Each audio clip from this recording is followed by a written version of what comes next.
Welcome back to Mangastorian, the channel where I sit here and I look at you through that camera right there and we talk about manga. Recently, I started reading the One Piece series. I've never read nor watched One Piece. I always found it to be kind of childish due to its cartoon style. But a buddy finally got me to watch One Piece Red. And One Piece Red got me interested in what this whole story is. That's literally the only thing I had seen, which had some cool fights, and I thought Yuta was really cool, and I kind of wish that she was in the main series. But anyway, this series is me reading it for the first time and avoiding spoilers to the best of my ability, and just basically running through each of the arcs and what my thoughts were and my favorite scenes were and what was going on. Today's episode is brought to you by one of our sponsors, Gamersubs, our first true Mangastorian sponsor. Use the code COMICS at checkout to get 10% off of your order, where you can buy waifu cups or waifu hoodies, or just get yourself an energy drink that is less chunky than its competitor.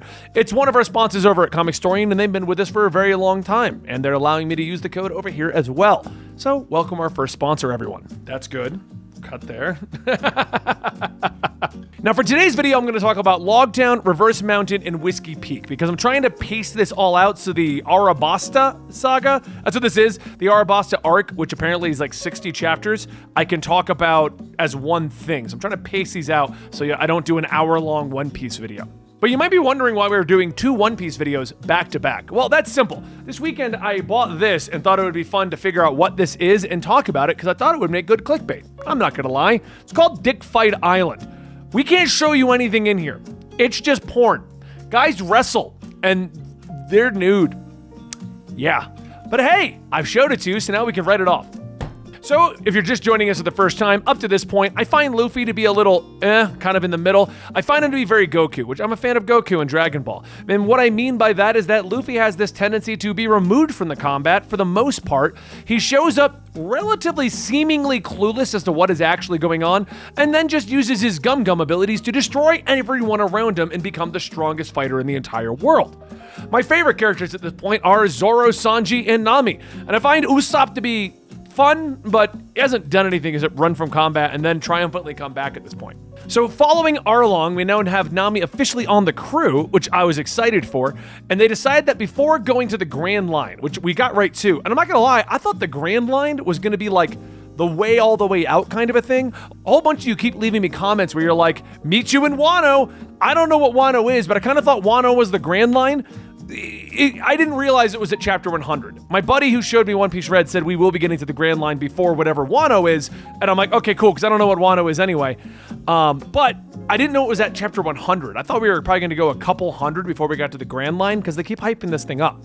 But apparently we're going right to the Grand Line, and I was kind of surprised by that, but they decided to go to this town in front of it, Logtown, which is famous for the character Gold D. Roger. I was told to make sure, my same buddy said, when you get to Gold Roger, it's not Gold Roger. It was a mistranslation. Apparently it's Gold D. Roger. We're going to say Gold Roger because apparently that's what everyone says. And that's kind of how it all lines up anyway. But anyway, apparently that's where he was put on the execution thing and he was killed and he challenged everyone to find his treasure, the One Piece, and all that kind of stuff. Now this just seemed like a great filler story, but at the same time, very important. And this started to turn my mind about Luffy just a little bit. So our characters disperse. Sanji and Usopp seem to be out of the story for these next three arcs for the most part. They're either eating or they're sleeping or they're just kind of like not doing anything important. Sanji's obsessed with Nami. Nami has tricked him into taking care of her tangerine plants, which is kind of funny. I did like in the back of one of these volumes, they had like the layout of the ship and it just showed Nami and her treasure, all the guys, Nami's tangerines. I thought that layout was kind of funny. But so anyway, Sanji and Usopp are just out of the picture for the most part. Nami also kind of disappears because she goes shopping and then basically teases all the shop owners into buying their stuff and then not buying their stuff. The cool thing I liked about this sequence though was Zoro. Now Zoro uses 3-sword style, so he needs to get 2 new swords since in the Arlong arc, I believe it was in the Arlong arc, they got broken. Either way, he's only got 1 sword right now, so he has to go get more. So he goes to the local swordsmith and he tells him that he's got 100,000 berries, and the swordsmith just kind of laughs at him and points him to the bargain bin. We also meet a character that looks like his childhood friend Kunia, and my first reaction was that I think that's how you pronounce it. I'll have to get the pronunciation down. I got pronunciations for a lot of the stuff because I watched the East Blue arc movie, which I guess just condenses all 100 chapters to the cool scenes. I watched it with my wife. She was very confused, but since I read all 100 chapters, I was able to fill in the blanks. But now she kind of wants to watch all of One Piece. So this journey might turn into I'm also watching One Piece. I'll keep you guys posted. So anyway, he's at this vendor, and this woman shows up, and her name, I believe it's pronounced Kunia. I can't remember from the East Blue movie. But she shows up, and she looks just like his childhood friend. And that was my first reaction. This is his childhood friend. And you know what Zoro's first reaction was? It's my childhood friend. So he asks her who she is. We quickly discovered that she's not his childhood friend, which I was a little disappointed in because I was kind of like, she died, but they didn't show her body, which I didn't know if that was like a censorship thing or if that was to bring her back later in the story. But it turns out she's not the friend, supposedly. I guess that she's just the second in command to our Commander Smoker, who we're going to get to in a little bit. Anyway, she knows that one of the bargain swords is actually a legendary cursed sword. And she tells Zoro about it, and then the shop keeps telling him that he shouldn't touch that sword because it's cursed. Everyone who uses the sword is destined to die. They're going to die. They shouldn't use the sword. So Zoro, in awesome epic fashion, proving once again why he's my favorite character, flings it in the air, holds his arm out. Everyone's panicking that it's going to get cut off, and he's just like, my luck versus the curse. And then it just comes down and it spins around his arm perfectly. When I told a friend of mine that I just read that portion, he then linked me the scene from the anime, and it just looked so awesome from the anime as well. Just spinning around his arm, and it sticks in the ground, which then made me wonder, like, how many holes are in this poor swordsmith's floor. But these are the weird things I think about when reading a manga. How many people have stabbed his floor? It doesn't make sense. Anyway, you know, that's the ADD kicking in. You're like, that was so epic! Does he have like 20 holes in his floor? Like, just what happens with my brain. Anyway, he gets the sword, heads back out. Well, what we discover is going on while Zoro was dealing with this awesome sword and getting these two amazing swords, because he gets a second cursed one as well. The vendor just gives them to him for 50,000 berries a pop. We then discover that Luffy is out at where they were going to execute Gold Roger, okay? And he then gets confronted by Buggy and Arvida. Now, I did not know who Arvida was, and neither did Luffy, until he decided to, like, remember that she was the very large, very fat, and ugly woman at the very first chapter. Apparently, she got her hands on some Della fruit that changes her appearance. I'd love to get my hands on some Della fruit that makes me sexy. That'd be awesome, because that's exactly what happened to her. They start picking a fight with Luffy, and they want to kill him, and it gets to the point where Buggy's got a sword to Luffy's head. And this is where I started to, okay, you know what? Maybe Luffy does fully know what he's doing and what's going on, because he's laughing at death, which we bring in another new character. And one thing that I've realized is they kind of acknowledge what Luffy's doing through these other characters. Whenever Zoro, Nami, and Usopp see it, it's just kind of like whatever, because they're just used to their over-the-top friend and they're used to the way he behaves. But Smoker comes in and is like, why is he laughing at death? The only time I've seen that was Gold Roger. And I'm like, okay, so Luffy knows what he's doing. This is just his chosen personality trait. He's going, like, he wants to come across as goofy and over the top, but he's going to be the king of the pirates. He's got this on lockdown. He knows what's going on. We then get Smoker hitting him with smoke. He has the ability to turn his body parts into smoke. That's so cool. And then we get into a fight where it's just like Buggy and Arvida and Smoker and Luffy and Zoro are trying to run. And there's a big hurricane coming in. So there's like a sense of we got to get to the boat. Nami's yelling at them to forget the fight. We got to leave. We got to go to the boat. He runs back into Kunia, or with the girl that looks like Kunia. Now I've got Kunia in the brain. That sounds weird. Kunia on the brain. Anyway, I got a childhood friend in the brain. I can't remember who that name of that character, what her real name was, but she's the second in command to Smoker. That I do remember. And so basically it boils down to Smoker gets his hands on Luffy and Zoro, who's going to kill them, and then another character shows up named Dragon. I don't know who he is, but he's cool as hell. So Dragon shows up, saves Luffy and Zoro, and lets them run off, and then the question just comes down to, why did you do that? And he was like, I just want to see what happens. I just want to see where this goes. It's going to be interesting. I believe it's this part, or it might have been the reverse mount arc, but either way, then as they get on the boat, they're sailing off ahead of the hurricane, which is when they all put their when they put their foots on the barrel. They put their foots on the barrel, and they all declare what they want to do with the Grand Line, which at this point, I had watched the East Blue movie, so I recognized that. That was cool. Anyway, they declare where they're going, but then we cut, and I believe it was at this arc, Mihawk is bringing the 30 million berry wanted poster to Shanks. Shanks is like, that's awesome. Shanks is coming back? That's gonna be cool. I know he was in the movie and did some cool shit, So I don't know where in between we're going to get from movie Shanks to Shanks showing up and saying, I want to see Luffy. But anyway, it was cool. He showed up there. My buddy tells me don't expect Shanks anytime soon. Don't know what that means, but I hope it's sooner than when you tell me that, I'm expecting like 800 chapters. So I'm hoping something happens between now and chapter 800. So anyway, they sail off, and that brings us to the Reverse Mountain arc. Now, Reverse Mountain is they got to sail up a mountain and down a mountain, which is cool. And then Luffy makes some weird decisions at the end, which causes them to crash into a whale. And they get to the bottom, and they're going by the whale, and Luffy punches the whale, which then makes me go, what is Luffy doing? He doesn't seem to know what he's doing because the whale then breathes them all in. And then Luffy's on a weird adventure inside of this whale that has like catwalks and construction and all kinds of stuff. I thought it was like a robo whale. But no, it turns out that this whale is Laboon, and Laboon's like the friendliest whale in the world. He came over the mountain at one point following a group of pirates, and they didn't want to bring him to the Grand Line because he was practically a member of their crew. They said they would come back, but it turns out that was 50 years ago. And Laboon has just been waiting for them to come back, and he just wants to get back over Reverse Mountain, but you can't. It's literally called Reverse Mountain. You can't go that way. So Laboon's just like crying and scarring up his head, trying to get back to his friends. And we discover all of this, and this guy is like a veterinarian, and he's taking care of them. And then we meet two random people who, I got their names here, Mr. Nine and Miss Wednesday. Mr. Nine and Miss Wednesday, I believe that's the characters. And they're trying to kill the whale for the whale meat. The story resolves where basically, it's only like 4 chapters, and they tell the sad story of the whales waiting for the crew. And I got like, oh man, that's kind of sad. You bring animals in, that's the fastest way to make me be like, oh, the animal's sad. Because animals don't understand what's going on. They just want to give you unconditional love. So anytime you bring in animals, I get sad. That's what makes me sad, okay? That's why all the way back with Chow Chow the dog, I was like, oh, the dog's waiting for its owner.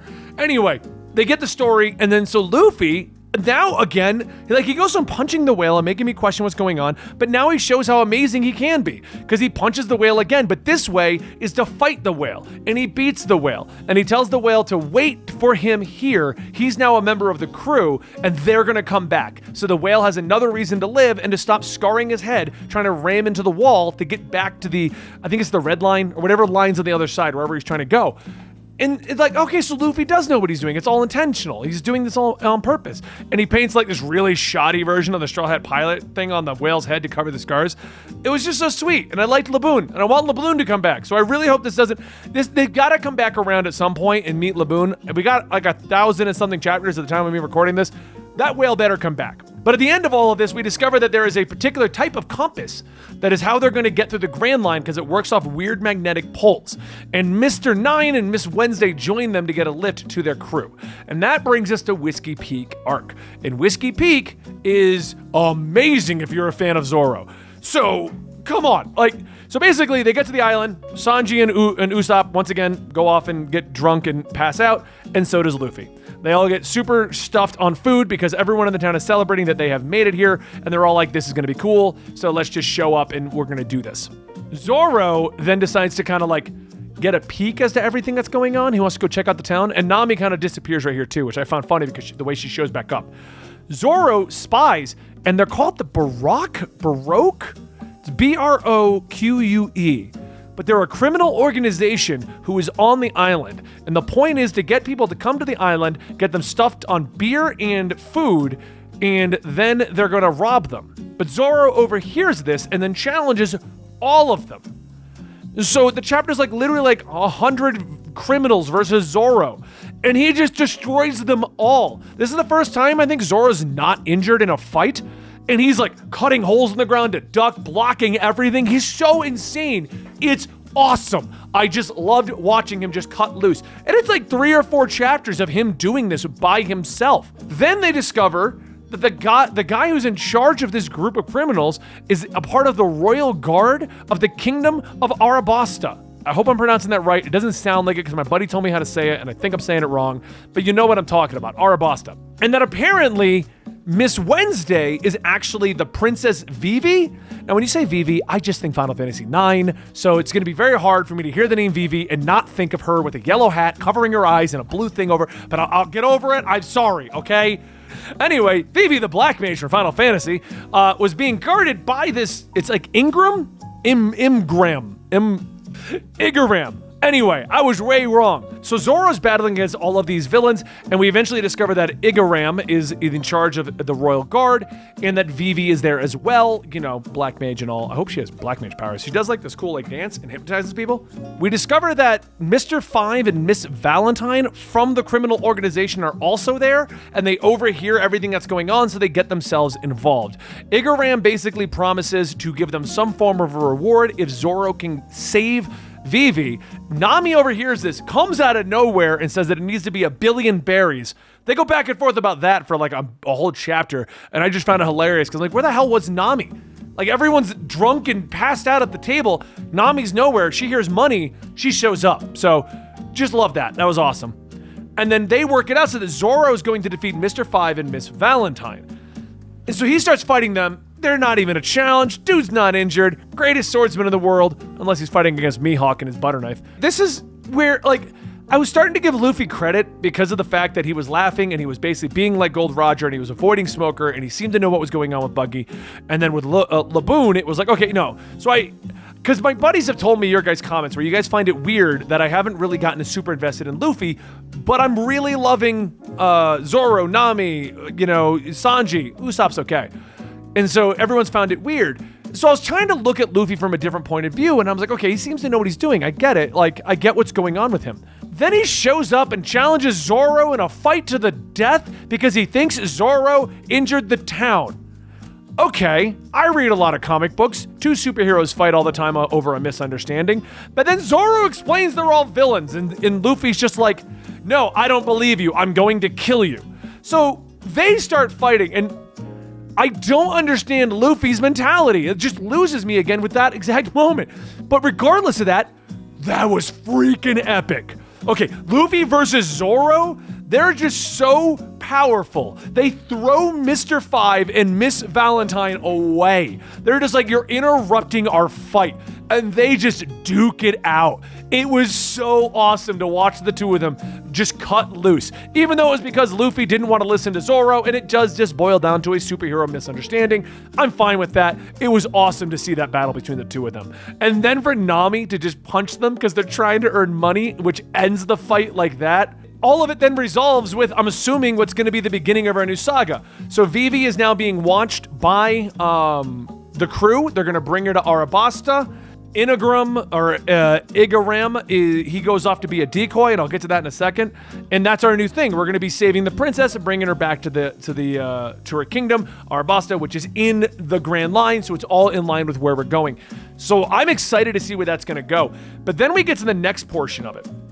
They decide that the crooks are already going to fight them because Vivi spills the beans that this guy's Crocodile, one of the 7 warlords of the sea. Mihawk, I believe, is one of them, so I'm excited to see what this guy's going to be doing. Igaram sails out, immediately decimated.